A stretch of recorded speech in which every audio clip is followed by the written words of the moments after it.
ሰላም የቻናላችን ተከታታዮች እንደምን አላችሁ?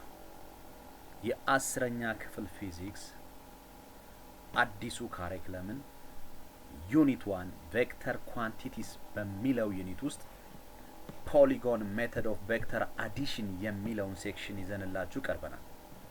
እንደተለመደው ቻናላችንን ሰብስክራይብ፣ ላይክ ኤንድ ሼር እያደረጋችሁ እንድትከታተሉን እንጋብዛችኋለን። በአጠቃላይ ጂኦሜትሪካሊ ቬክተሮችን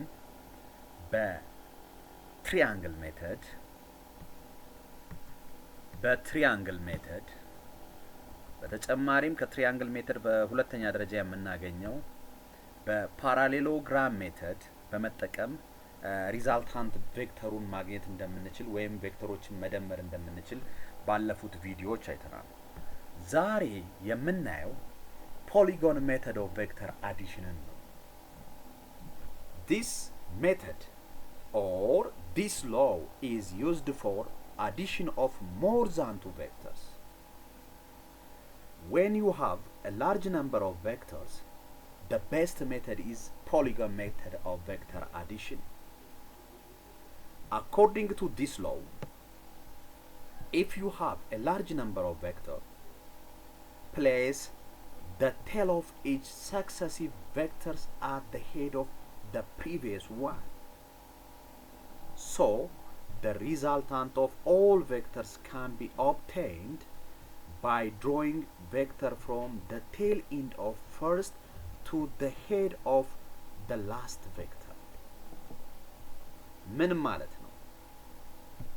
ማለትም በጣም large numbers of ቬክተሮች በሚኖሩ ጊዜ ወይም ደግሞ ከሁለት በላይ የሆኑ ቬክተሮች በሚያጋጥሙብን ጊዜ ቤስት የሆነው ሜተድ እነዚህን ቬክተሮች አድ ለማድረግ ፖሊጎን ሜተድ ነው። በዚህ ሜተድ የምንጠቀመው የመጀመሪያው place the tail of each successive vectors. The tail of each successive vectors ስንል የመጀመሪያው ቬክተር አለን ይሄኛው ቴል እና ሄድ አለን። ሰክሰሲቭ ቬክተርስ የሚላቸው ከዚህ ቀጥሎ የምናገኛቸውን ቬክተሮች ይሄ የመጀመሪያው ቬክተር ከሆነ ሰክሰሲቭ ቬክተር የሚላቸው ከዚህ በኋላ የምናገኛቸውን ቬክተሮች ነው። ስለዚህ place the tail end of each successive vector ከዚህ በኋላ የምናገኛቸውን ሰክሰሲቭ ቬክተሮችን ቴላቸውን ቀድሞ ከነበረው መጀመሪያ ካለው ሄድ ጋር ጆይን በማድረግ አሁንም ሰክሰሲቭ ቬክተሩን ከፕሪቪየሱ ሄድ ጋር ጆይን በማድረግ ቬክተሮቹ እስከሚያልቁ ድረስ ማለት ነው። the tail end of each successive vector at the head of the previous one join በማድረግ the resultant of all vectorን ማግኘት ይቻላል ነው። የሁሉንም ሪዛልታንት ቬክተር ማግኘት ይቻላል ማለት ነው። ሪዛልታንት ቬክተሩ ደግሞ የሚገኘው the resultant vector ማለትም the resultant of all vectors can be obtained by drawing a vector from the tail end of the first vector to the head end of the last vector ነው። the last vector ስለዚህ ይሄንን እዚህ ጋር በፊገር እንመልከተው። ለምሳሌ እዚህ ጋር እንደምታዩ ቬክተር A አለ፣ ቬክተር D አለ፣ ቬክተር C አለ፣ ቬክተር B አለ። እነዚህን ADCB እነዚህን አራት ቬክተሮች በፖሊጎን ሜተድ እንዴት አድ እንደሚደረጉና ሪዛልታንት ቬክተሩ እንደሚገኝ ለምሳሌ ከነዚህ ከአራቱ ቬክተሮች የፈለጋችሁትን ቬክተር መምረጥ ትችላላችሁ። የፈለጋችሁት የመጀመሪያ ቬክተር የፈለጋችሁትን መምረጥ ትችላላችሁ። ስትፈልጉ A፣ ስትፈልጉ D፣ ስትፈልጉ C፣ ስትፈልጉ B ግን ስትመርጡ ሪዝኔብል መሆን አለባችሁ። ስለዚህ በዚህ ኬዝ እኔ ዲን ብመርጥ ማለት let's choose D will be the first vector here እንደምታዩት እዚህ ጋር D የመጀመሪያው ቬክተር ነው። እዚህ ጋር ቴል አለው፣ እዚህ ጋር ሄድ አለው። ይሄ እንግዲህ የመጀመሪያው ቬክተር ከሆነ D is if it is the first vector ቬክተር A ቬክተር C እና ቬክተር B ሰክሰሲቭ ቬክተሮች ናቸው። ስለዚህ A ላይ ዲን ጆይን ማድረግ ከፈለግን ይህ ቬክተር D ሄድ ኢንድ አለው። ከሄድ ኢንዱ ላይ ቀጣዩ ቬክተሩን ከቴሉ ጋር ኮን ጆይን እናደርጋለን። ስለዚህ ቬክተር ኤን አምጥተን የቬክተር ኤን ቴል ፕሪቪየስ ከነበረው መጀመሪያ ከመረጥ ነው ከቬክተር ዲ ሄድ ጋር ጆይን እናደርጋለን። አሁን the next successive vectors is vector c. Then the previous one is relative to vector c vector a previous one ማለት ነው። ስለዚህ አሁንም ከቬክተር ኤ ሄድ ላይ የቬክተር ሲን ጆይን ቴል ጆይን እናደርጋለን። ከቬክተር ኤ ሄድ ላይ የቬክተር ሲ ቴልን ጆይን እናደርጋለን። ይህም በምናደርግበት ጊዜ ዳይሬክሽናቸውን ግን ኪፕ ማድረግ አለብን። አሁንም ቬክተር ሲ ፕሪቪየስ ቬክተር ይሆናል። the successive vector the next vector is vector b. then again የቬክተር ቢን ቴል ማለት ነው ቴል ኢንዱን የቬክተር ቢን ቴል ኢንድ ከቬክተር ሲ ሄድ ኢንድ ጋር አሁንም ጆይን እናደርጋለን። ስለዚህ ቬክተር ዲ ቬክተር ኤ ቬክተር ሲ እና ቬክተር ቢን አገኘን ማለት ነው። ስለዚህ ቀጣዩ የመጨረሻው የሚሆነው ምን ይሆናል ማለት ነው? ሪዛልታንት ቬክተሩን ምን ማድረግ ነው? ሪዛልታንት ቬክተሩን ድሮ ማድረግ ነው። ይህ ሪዛልታንት ቬክተር it is the same of vector a plus vector b plus vector c plus vector d ነው። this resultant vector is drawn from the first head tail end to the last vector head end ነው ጆይን የሚደረገው ማለት ነው። ስለዚህ የላስት ቬክተር ሄድ ኢንዱ አለ እና ደግሞ the first vector tail end አለ። ስለዚህ ከፈርስት ቬክተር ቴል ኢንድ to the last vector head end ድሮ የምናደርገው ቬክተር እሱን ሪዛልታንት ቬክተር እንለዋለን። ይህ ሪዛልታንት ቬክተር r it is equal to it is the sum of vector d which is the first vector vector d plus vector a plus vector b ፕላስ ቬክተር ሲ የነዚህ አራት ቬክተሮች ድምር ነው። ስለዚህ እያንዳንዶቹ ሲምቦሎች ሪፕሬዘንት የሚያደርጉት ቬክተር መሆኑን ወይ ሌተሮቹ ቦልድ መሆን አለበት ነው ያልኳችሁ ከዚህ በፊት ወይም ደግሞ you must put an arrow over it አሮ ማስቀመጥ መቻል አለበት። otherwise ቬክተርስ መሆናቸውን የሚያየው ሰው አንደርስታንድ ላያደርግ ይችላል። ስለዚህ እነዚህ አሮዎቹ ምን ነው የሚያሳዩ? ዳይሬክሽን ነው የሚያሳዩት ማለት ነው። this resultant vector is the sum of the four vector which is vector d vector a vector b እና vector c. so the resultant is here r ብለን እንሰይመዋለን ማለት ነው። ሪዛልታንቱ at the top ምን መሆን አለበት? ይሄን አሮ መኖር አለበት። ወይም ደግሞ አሮ ማስቀመጥ ካልቻላችሁ ምን ማድረግ አለባችሁ ማለት ነው? ደመቅ ማለት አለበት። ደመቅ ማለት አለበት። ሌተሩ መድመቅ አለበት። you must put an arrow either the letter must be bold መሆን አለበት። ቦልድ መሆን አለበት። ቦልድ ከሆነ ምን የሚያው ሰው ምን ብሎ አንደርስታንድ ሊያደርጋል? ቬክተር ነው ብሎ አንደርስታንድ ሊያደርጋል ማለት ነው።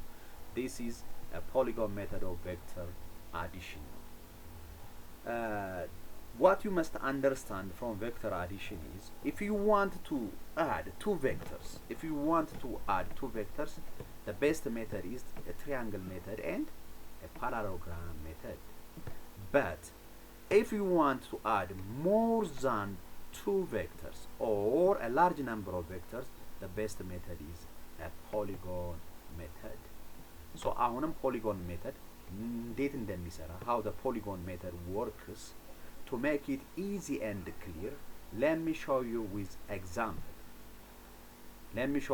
example. እዚህ ጋር የምታዩቸውን አራት ላይኖች 1 2 3 4 ላይኖች ጆይን በማድረግ ስለዚህ ይሄኛው let's consider this is the first vector. if it is the first vector ይሄ first vector ነው። ይሄ first vector እዚህ ጋር ምን አለው? ቴል አለው። ቴል ኢንድ አለው። the head ኢንድ አለው። this is the next successive vector. if it is the next successive vector ዳይሬክሽኑን ኪፕ በማድረግ from the first vector head end የሰከንዱን ቬክተር ቴል ኢንዱን እንደዚህ ጆይን ማድረግ ነው። ቴል ኢንዱን ማለት ነው ጆይን ማድረግ። ስለዚህ እዚህ ጋር the head end of the first vector is joined to the tail end of the second vector. አሁንም the next successive vector is this vector.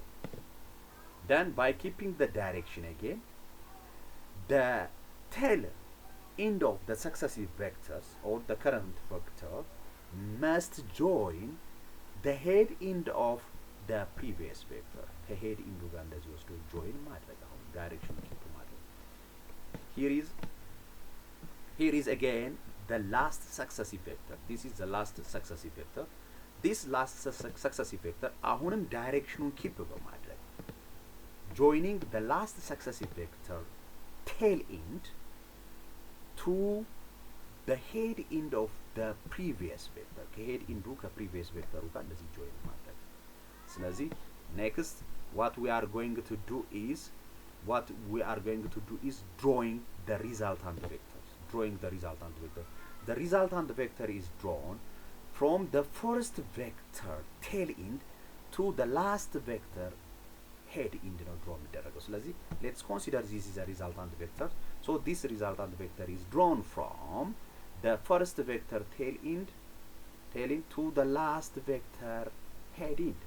This is the resultant vector, which is r ማለት ነው. So if it is r, if it is r, this is a resultant vector r. You must put an arrow at the top, r. So if it is a, vector a, then you must put the arrow at the top again. If it is b, you must put the arrow at the top again. If it is c, you must put the arrow again. And if it is d, you must put the arrow again, d. So this a, vector b, vector c, vector d. Resultant vector r is the sum of vector a, vector b, vector c and d using polygon method ነው። ስለዚህ እዚህ ጋር what I will recommend for you is when you add vectors using different geometrical methods like triangular method, parallelogram method or polygon method, when you use it, you must use a ruler and a protractor to represent the correct scale length and the angle between the two vectors. like draw ስታረጉ እዚህ ጋር ለምሳሌ እኔ ሚስ ያደረኩት ምን አለ እዚህ ጋር እነዚህ ክፍተት መኖር የለበትም። እነዚህ ሁለቱ መጠም አለባቸው። እነዚህ ላይኖች እንደዚህ አይነት ክፍተት መኖር የለባቸው። በቬክተር ኤ እና በቬክተር ቢ መካከል የሚኖረው አንግል በፕሮትራክተር ኢኳሊ መቀመጥ መቻል አለበት። in addition to the dimension ማለት the magnitude ማለት ነው። the length from a vector a የማግኒቲዩዱ በሩለር መቀመጥ አለበት። እያንዳንዱ ሌንግዝ ደግሞ each length actual ሌንግዙን ወረቀት ላይ ማስቀመጥ ስለማንችል you must describe your scale. ስኬላችሁን ዲስክራይብ ማድረግ ስኬላችሁን ዲስክራይብ ካደረጋችሁ በኋላ ቬክተሩን ድሮ ማድረግ ቬክተሩን ድሮ ካደረጋችሁ በኋላ ስታደርጉ ዳይሬክሽኑንም ካስቀመጣችሁ በኋላ በተጨማሪ ማግኒቲዩድን ማስቀመጥ ያስፈልጋል ማለት ነው። በቀጣይ ቪዲዮአችን ስፔሻል ኬዝስ ኦፍ ቬክተር አዲሽን የሚለውን ሴክሽን ይዘንላችሁ እንቀርባለን። በዚህ ሴክሽን እስከምንገናኝ ድረስ መልካም ጊዜ ይሁንላችሁ። እንደተለመደው ለቻናላችን አዲስ የሆናችሁ ቻናላችንን ሰብስክራይብ እንድታደርጉ እንጋብዛችኋለን። በተጨማሪም ይህ ቻናል ለብዙ ተማሪዎች ይደርስ ዘንድ ላይክ እና ሼር ማድረግ እንዳትረሱ። ጥያቄ ካላችሁ በኮሜንት ቦክስ ጻፉልን። ጥያቄዎቹን ለመመለስ እንሞክራለን። አሁንም እየተከታተላችሁን ስለሆነ እናመሰግናለን።